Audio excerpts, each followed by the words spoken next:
नमस्कार प्रिय छात्रों एवं संकाय सदस्य जो इस व्याख्यान को YouTube चैनल पर देख रहे हैं, आप सबका हार्दिक अभिनंदन। मैं doctor A K. Gautam, department of zoology, government Bangar PG college Didwana, आपके समक्ष आज एजिंग पार्ट 2 टॉपिक के ऊपर आपसे शेयर कर रहा हूँ। यह विषय बीएससी फर्स्ट ईयर जूलॉजी के थर्ड पेपर डेवलपमेंटल बायोलॉजी के अंतर्गत आता है और यह टॉपिक महर्षि दयानंद सरस्वती विश्वविद्यालय अजमेर से संबंध है।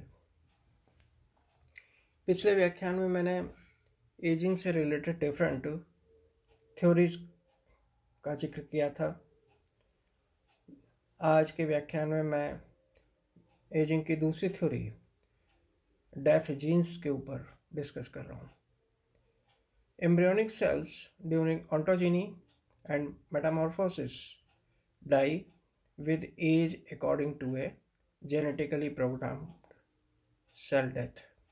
अर्थात ऑन्टोजेनी के दौरान एम्ब्रियोनिक सेल्स भ्रूणीय कोशिकाएं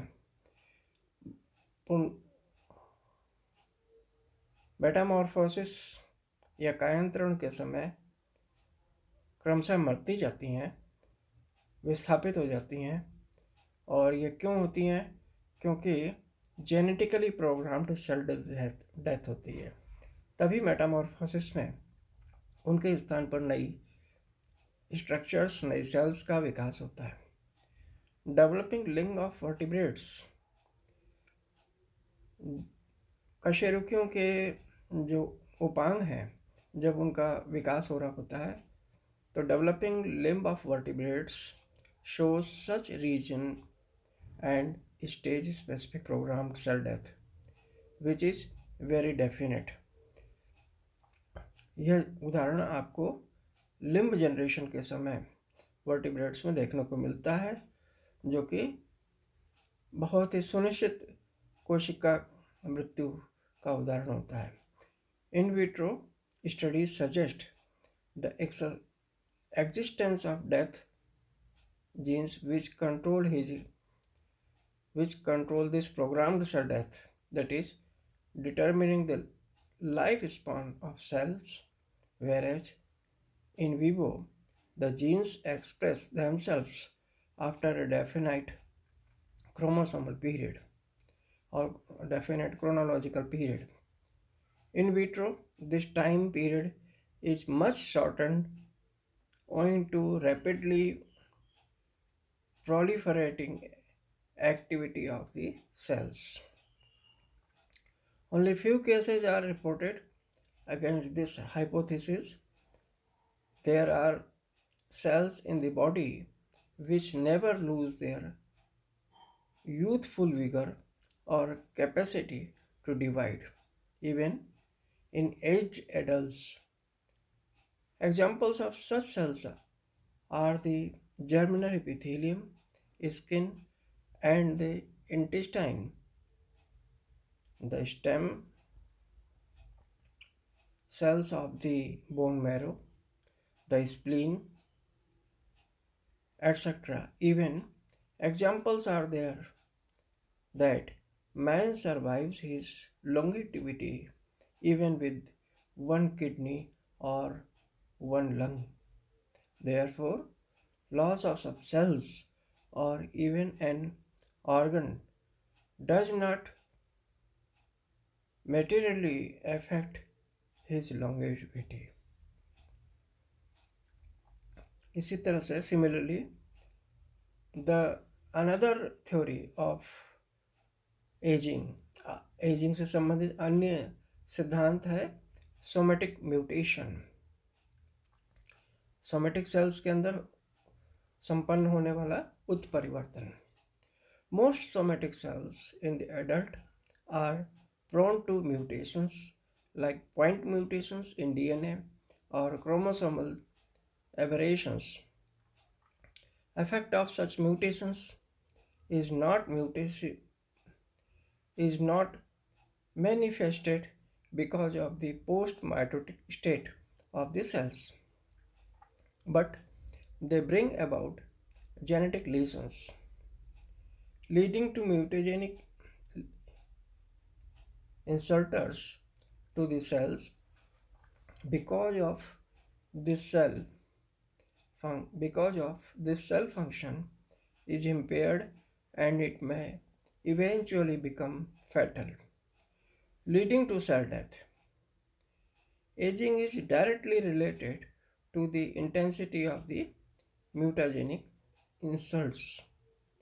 More mutagenic insults lead to faster aging of the cell and decrease the longevity. अर्थात ये म्यूटाजेनिक प्रक्रियाओं जितनी ज़्यादा होंगी उतनी ही सेल्स की लाइफ या सेल्स का जीवन काल कम होता चला जाएगा। Acute exposure of X rays decrease cell longevity. अचानक एक्सरे से अगर किसी पार्ट की कोशिकाओं को एक्सपोज किया जाता है तो होता क्या है कि सेल्स की जीवन अवधि कम हो जाती है, but chronic exposure have no effect. जबकि क्रोनिक एक्सपोजर का मतलब होता है लंबे समय तक अगर इसी तरीके एक्सपोजर किया जाए तो ऐसा प्रभाव देखने को नहीं मिलता है। However there are some evidences against this theory. इसके खिलाफ कुछ इसके सपोर्ट में भी कुछ एविडेंसेस हैं इस सिद्धांत के फेवर में। In case of point mutation, a haploid is expected to age more rapidly due to recessive expression than a diploid, but in wasp, both haploid males and diploid males live shorter than diploid females. Now the fourth theory is accumulation of aging substances. Many substances accumulate during the process of aging in the cells. These substances may be broadly classified into the following categories. कुछ ऐसे substances होते हैं जो कि ageing के दौरान accumulate हो जाते हैं। उनमें है सबसे पहला पिगमेंट accumulation, रंगा कणों का accumulation का मतलब जमा होना सेल्स के अंदर। Metabolic waste are accumulated in cells with increase in age। जैसे जैसे उम्र बढ़ती जाती, आयु बढ़ती जाती है, मेटाबॉलिक वेस्ट जो होते हैं वो कोशिकाओं के अंदर accumulate हो जाते हैं। One such common substance is the pigment lipofuscin। Pigment lipofuscin ये एक पिगमेंट होता है जो कि सब सेल्स के अंदर जमा हो जाता है, टिश्यू के अंदर। A chromolipid pigment which appears in vertebrates, muscle and nerve cells, जो कि तंत्रिका कोशिकाओं में और वर्टिब्रेट मसल्स के अंदर देखने को मिलता है।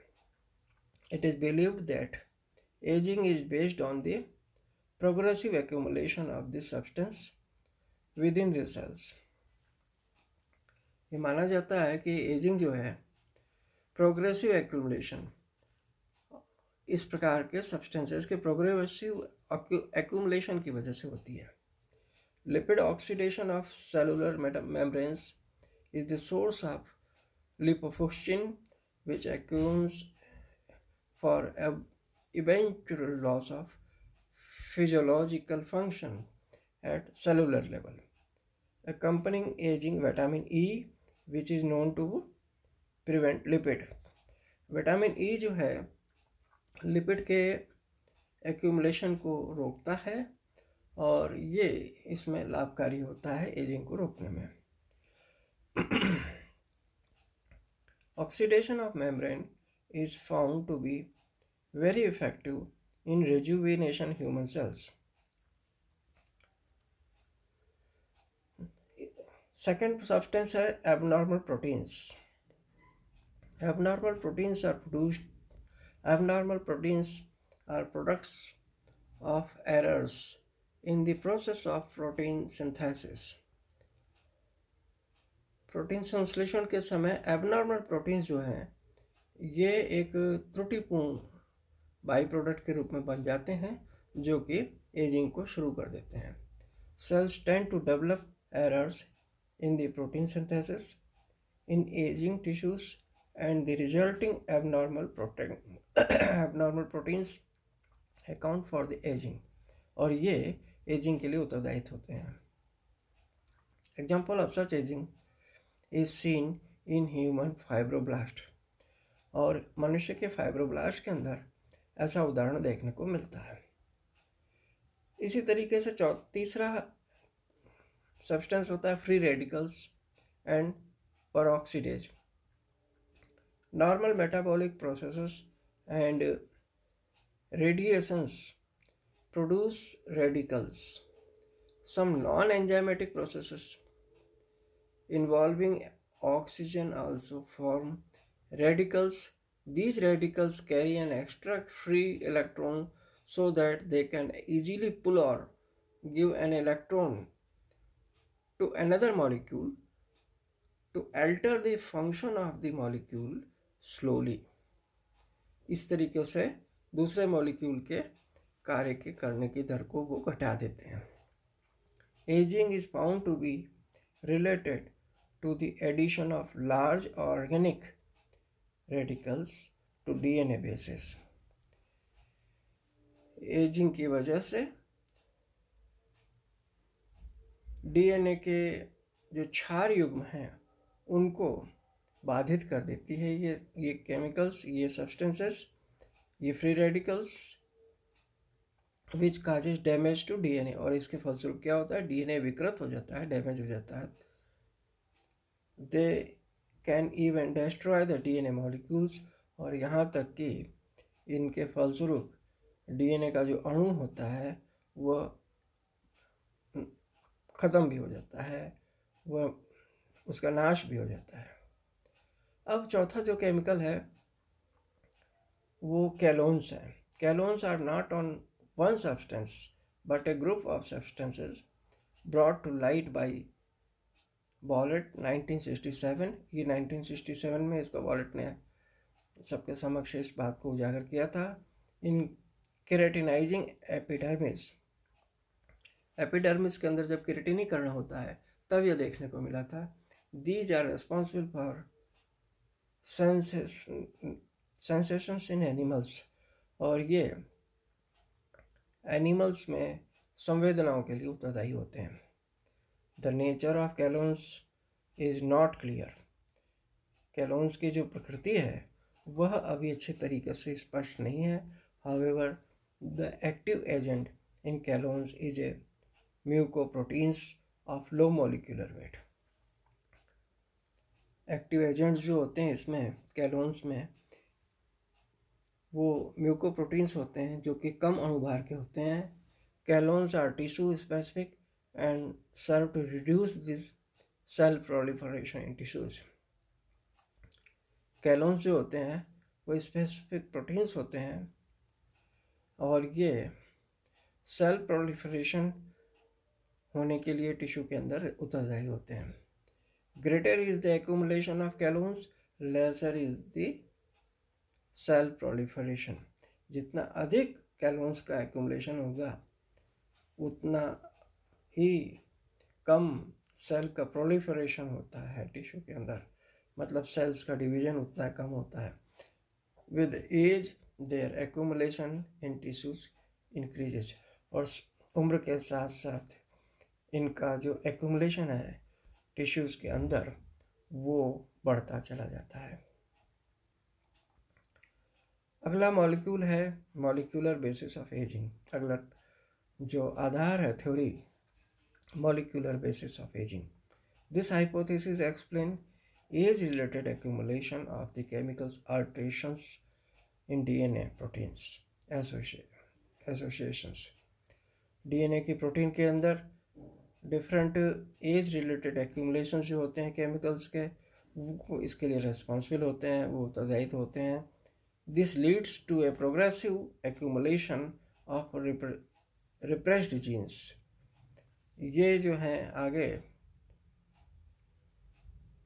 रिप्रेस्ड जीन्स के लिए, उनके एक्यूमुलेशन के लिए उत्तरदायी होते हैं, which is a cause of resulting metabolic insufficiency.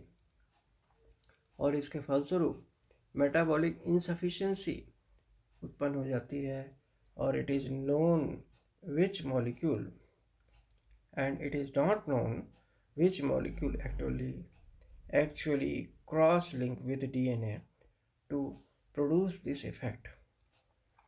और यह ज्ञात नहीं होता है, यह ज्ञात नहीं है कि कौन सा मॉलिक्यूल, कौन सा अणु वास्तव में डीएनए के क्रॉस लिंक के उत्पन्न करने के प्रभाव के लिए उत्तरदायी होता है। The body repairs slightly damage DNA. और जो शरीर होता है वो थोड़ा बहुत तो डीएनए के रिपेयर को सुधार लेता है, but over the years damage accumulates and can not be corrected. परंतु लंबे समय तक अगर इस प्रकार का एक्यूमुलेशन होता है, इस प्रकार का अगर डैमेज होता है, तो ये सुधारा नहीं जा सकता है, इसमें करेक्शन नहीं होता, इसमें रिपेयर नहीं होता है। और in such cases DNA replicates differently. और इस परिस्थिति में क्या होता है कि डीएनए एक अलग तरीके से, एक एबनॉर्मल तरीके से रिप्लिकेट होता है, अपनी कॉपी बनाता है। डीएनए अलग तरीके से रिप्लिकेशन करता है और दिस रिजल्ट इन एजिंग। और इसकी वजह से क्या होता है, एजिंग की घटना उत्पन्न होती है। तो आज के व्याख्यान में एजिंग पार्ट 2 में यहीं तक मैं डिस्कस कर रहा हूँ, और इसके बाद यह टॉपिक कंटिन्यू है आगे एजिंग पार्ट 3 के लिए। Thank you very much.